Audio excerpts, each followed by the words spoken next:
जय हिंद साथियों, मैं डॉक्टर ज्योति प्रकाश हिंदी स्टडी इस यूट्यूब चैनल पर आप सभी का स्वागत करती हूँ। आज की वीडियो में हम देखने वाले हिंदी की उपभाषाएं। हिंदी की उपभाषाओं को लेकर कई प्रश्न पूछे गए हैं आज तक परीक्षा में, और साक्षात्कार में भी आपको इस पर प्रश्न पूछा जाता है। जैसे हिंदी की जो मुख्य 5 उपभाषाएँ हैं उसके अंतर्गत कौन सी भाषाएँ आती हैं ये पूछा जाता है, या फिर पर्याय में कहा जाएगा कि निम्न में से कौन सी भाषा पूर्व हिंदी के अंतर्गत नहीं आती। इस प्रकार इस पर कई सारे वस्तुनिष्ठ प्रश्न बन सकते हैं। चलिए हम देखेंगे हिंदी की उपभाषाएं कौन सी है। तो हिंदी की 5 उपभाषाएं हैं: पूर्वी हिंदी, पश्चिमी हिंदी, राजस्थानी हिंदी, बिहारी हिंदी और पहाड़ी हिंदी।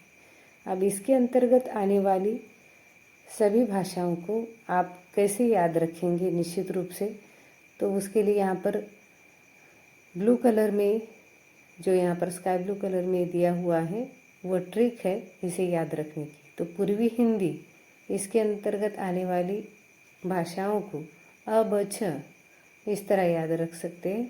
अ ब छ का मतलब है अवधी, उसे कौशली भी कहा जाता है। अवधी के बाद बघेली और उसके बाद है छत्तीसगढ़ी। तो पूर्वी हिंदी के अंतर्गत अवधी, बघेली, छत्तीसगढ़ी ये 3 भाषाएं आती है। पश्चिमी हिंदी के अंतर्गत आने वाली भाषाओं को याद रखने के लिए ट्रिक है खब्र बुक हद, अर्थात खड़ी बोली, इसे कौरवी भी कहा जाता है। ब्रज, बुंदेली, कन्नौजी, कन्नौजी को पांचाल देश की भाषा है कन्नौजी। अगली पश्चिमी हिंदी के अंतर्गत आने वाली भाषा है हरियाणवी, इसका दूसरा नाम बांगरू भी है। उसके बाद पश्चिमी हिंदी के अंतर्गत ही दक्षिणी हिंदी आती है, उसे हिंदवी भी कहा जाता है। इस पर भी प्रश्न पूछा जाता है कि दक्षिणी हिंदी को अन्य किस नाम से जाना जाता है, या हरियाणवी को अन्य किस नाम से जाना जाता है। हिंदी की उपभाषाओं के अंतर्गत तीसरी उपभाषा है राजस्थानी हिंदी।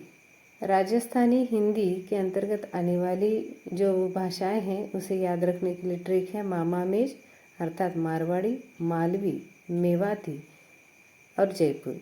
जयपुरी को ढूंढानी भी कहा जाता है। अगली उपभाषा है हिंदी की बिहारी हिंदी। बिहारी हिंदी के अंतर्गत मैं, भोम, ये ट्रिक के साथ आप भाषाओं को याद रख सकते हैं। मैं का अर्थ है मैथिली, भो का अर्थ है भोजपुरी और म का अर्थ है मगही, अर्थात मैथिली, भोजपुरी और मगही। भोजपुरी को पूर्वी भी कहा जाता है। 5वीं है पहाड़ी हिंदी।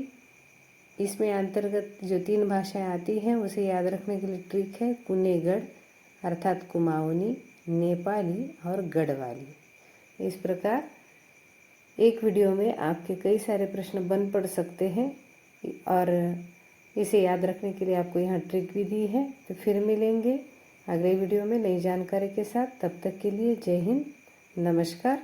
वीडियो को लाइक और शेयर करना मत भूलिए। जिन्होंने चैनल को सब्सक्राइब नहीं किया है, फिर से अनुरोध है कि आप चैनल को सब्सक्राइब करें।